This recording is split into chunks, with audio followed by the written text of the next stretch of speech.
All right, so this is the density column lab. You're going to get a test tube, a little one. Your setup should be in a blue container, and you should have these liquids in there.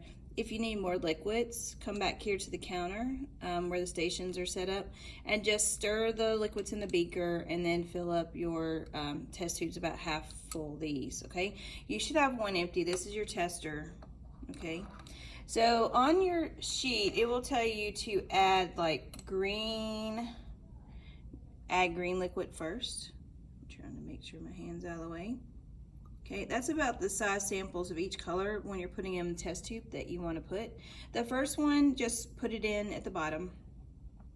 And then for the second liquid, third liquid, fourth liquids that you add to these, you're going to have to turn those sideways, the test tube sideways, and let the liquid just roll gently down the side.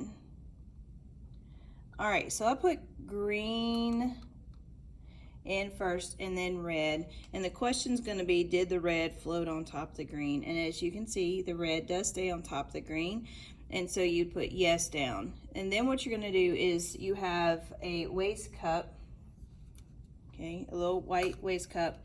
You're going to dump that out,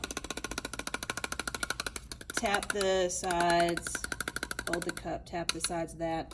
You should have a little piece of paper towel. You don't have to get this completely dry, but you want to dry the inside just a little bit out, and then you do the next test.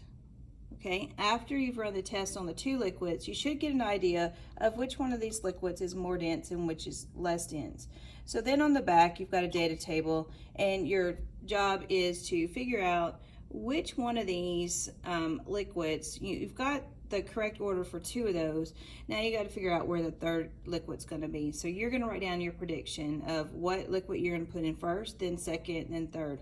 If that works when you try it, okay, then you're done with that the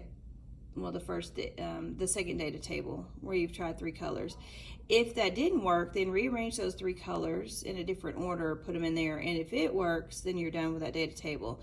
Then you move on to the very last data table where you're trying to fit in the fourth color and make your prediction of what's going to go first, second, third, and fourth. And if it works, you're done.